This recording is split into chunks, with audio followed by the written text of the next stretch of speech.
토트넘이 2025년 1월 안에 운명의 3경기가 있습니다. 바로 유로파리그 2경기, 리그 19위 팀 5연패 중인 팀과의 대결이 있습니다. 이 경기에서 진짜 만약에 3경기 중에 단지 2경기도 승리하지 못한다면 500m 산 정상 등반할 겁니다.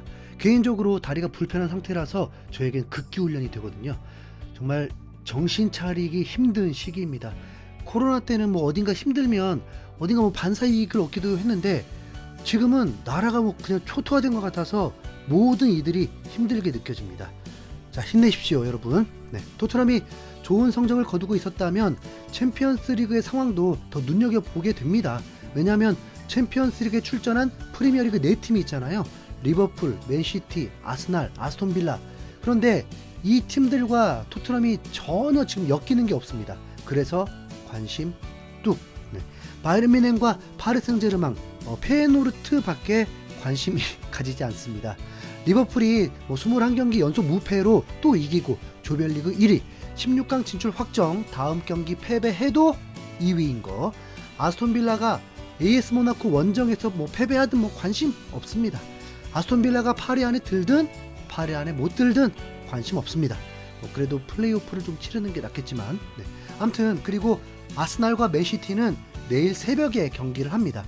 아스날은 파리 안에 들어갈 확률이 더 높긴 한데 그래도 플레이오프 치르면 더 좋고, 문제는 맨시티인데 맨시티가 이강인이 이제 맨시티를 처음으로 상대하게 됩니다. 이강인이 아스날과의 빅매치에서도 선발 출전했었는데 당시에는 아쉬움이 좀 있었죠. 팀도 패배했었고요. 그런데 지금은 파리 생제르맹에게 맨시티전은 정말 운명의 결전입니다. 양팀 다 양보할 수도 없습니다. 파리 생제르맹은 맨시티전을 이기지 못하면 거의 조별 탈락 확정이 됩니다. 그리고 맨시티도 패배하게 되면 24위 안에 들지 못할 수도 있습니다. 그러니까 어느 한 팀은 조별리그 탈락이라는 거죠. B클럽 선두주자 팀들인데 아마도 맨시티가 탈락하면 더 충격이겠죠. 하지만 맨시티가 파리보다는 승점이 1점 많아서 맨시티가 파리 생제르맹에게 패배하고 마지막 경기 승리해도 24위 간당간당할 수 있습니다. 어차피 토트넘과 상관도 없는데 플레이오프 2경기 늘어나는 게 더 낫죠. 파리 생제르맹은 2경기 늘어나는 게 더 좋을 겁니다. 로테이션이 굉장히 잘 되고 팀도 젊어서 올 시즌 치르는데 전혀 문제가 없습니다. 그러면 파리가 어떻게 맨시티를 이기냐인데 불행 중 다행인 건 홈에서 상대를 합니다. 그리고 맨시티가 선수 영입을 했다고 하지만 바로 합류시킬 상황은 아닙니다. 최근 입스위치를 상대로 6골을 넣었지만 그럴 수도 있을 뿐 맨시티는 여전히 불안감을 노출하고 있습니다. 최소한 최강 맨시티는 아니라는 거 확실하기 때문에 어느 팀이 이길지 장담할 수 없습니다. 유럽에서 유일한 리그 무패팀인 만큼 파리 생제르맹 잘 해내길 바라고, 이강인 멋진 한방 그거 하나 바라는 거죠. 아무튼 그래서 챔피언스 리그 관심이 적어진 상황에서 토트넘의 유로파 리그 상황만이 궁금할 수밖에 없습니다. 토트넘은 현재까지는 9위로 이 순위라면 16강 진출은 할 수 없습니다.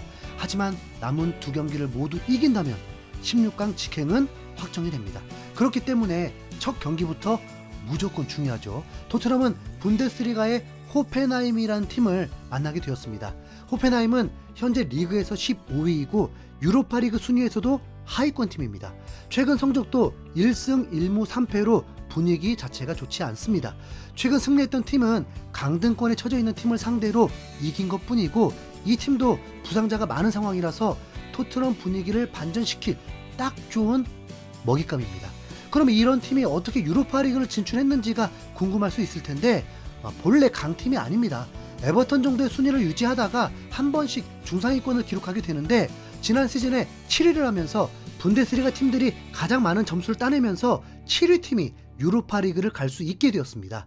그런데 본래 약한 팀이 갑자기 경기수 많아지면 어떻게 되겠습니까?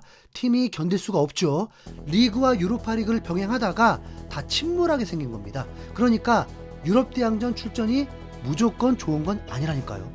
호펜하임은 자칫 강등 위험까지 처해 있습니다. 토트넘은 에버턴과의 경기가 일요일 밤 11시였고 이제 호펜하임과의 경기는 금요일 새벽 2시 45분 경기이기 때문에 4일 정도는 충분히 쉬었기 때문에 출전하는데 큰 문제는 없습니다. 선수들이 빨리 지칠 수밖에 없다는 게 가장 큰 문제인 거죠.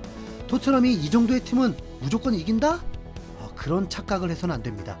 입스위치도 못 이기는 팀이었는데 이 악물고 가동할 수 있는 최고의 전력으로 호펜하임을 상대해야 합니다. 그래봤자 전력 50% 상태. 지금 토트넘의 스쿼드에서는 독일 팀을 상대로 골을 넣어본 선수 자체가 없습니다. 독일 분데스리가 팀을 상대해본 선수가 손흥민 외에 딱 한 명 더 있습니다. 2022년에 토트넘이 프랑크푸르트를 상대했었는데 그러면 그때 클루셉스키도 출전할 수 있었지만 A매치에서 부상을 당하면서 프랑크푸르트전을 출전하지 못했고 히샬리송이 이때는 클루셉스키 대신해서 자리를 지키고 있었습니다. 당연히 당시 히샬리송의 활약은 미비했죠. 베르노도 분데스리가에서 뻥튀기 되었고 반더벤도 분데스리가에서 활약하고 왔지만 이 둘은 부상자로 명단 제외되었죠. 그래서 분데스리가 팀을 상대한 선수가 그냥 없다고 봐도 무방합니다. 선수에게 경험은 매우 중요합니다. 엔지 감독이 로메로가 중요하다고 한 이유 중 하나가 우승 트로피를 들어올린 선수이기 때문이었습니다. 그 경험이 선수들에게 동기부여를 심어주고 분위기를 만들어 간다는 거죠. 지금 토트넘 승리가 절대적으로 필요한 상황에서 의지할 선수는 단연코 손흥민입니다. 손흥민이 캡틴이고 에이스니까 지금 상황 비난도 마땅히 받아야 합니다. 월드 클래스 중에 손흥민만 이런 경험이 있겠습니까? 손흥민은 분데스리가 팀 킬러입니다. 분데스리가에서만 총 49골을 기록했습니다. 함부르크에서 18살 21살까지 20골, 레버쿠젠에서 22살까지 29골을 넣었습니다. 거기다 도르트문트 킬러가 되면서 양봉업자였고 토트넘 소속으로도 도르트문트전에서 득점, 바이에른 뮌헨전에서 득점을 폭발시켰고 프랑크푸르트와의 경기에서도 멀티골을 넣었습니다. 손흥민을 의지하지 않으면 어차피 토트넘만 손해인 상황이죠. 거기다 손흥민은 이번 토트넘이 상대하는 호펜하임과의 경기에서 득점을 했던 선수입니다. 2013년 5월이었습니다. 손흥민이 21살 때였는데 함부르크 소속이었을 때 33라운드에서 호펜하임을 상대하게 되었고 원정 경기였습니다. 이 경기에서 원톱 공격수로 출전해서 전반 18분에 크로스에 이은 완벽한 헤딩골을 장렬시키면서 선제골을 넣었고 35분에도 도움까지 기록하면서 이 경기 MVP가 되었습니다. 특히 이 헤딩골은 손흥민이 축구하면서 헤딩골이 몇 개 안 되기도 하고 손흥민과 헤딩골은 매우 거리가 먼 것처럼 보이지만 전문 스트라이커로 활약했을 때는 이런 환상적인 헤딩골도 넣었던 손흥민이었습니다. 아무래도 프리미어리그는 더 타이트하기도 하고 손흥민 활용법 자체가 박스 안에 있는 게 아니라 박스 주위에서 슈팅을 노리기 때문에 이런 기회는 많지 않았죠. 거기다 전성기 때부터는 손흥민을 집중적으로 또 막으려고 하니까요. 결국 손흥민 활용법이 토트넘 승리에 결정적인 역할을 하겠습니다. 냉정하게 손흥민은 에버턴전에서 2골을 놓쳤습니다. 깜짝 놀라기도 했죠. 그런데 에이스가 득점 찬스 놓쳤다고 해서 에이스 끝났다고 하지 않죠. 홀란, 살라, 숱하게 득점 찬스 놓치는 거 안 보셨습니까? 네. 토트넘 현지 팬들 오바 떠는 거 신경 쓸 거 없이 50% 전력으로도 손흥민 득점! 네. 토트넘 승리하는 경기 볼 수 있길 응원하겠습니다. 대문짝만하게 그냥 손흥민 원맨쇼!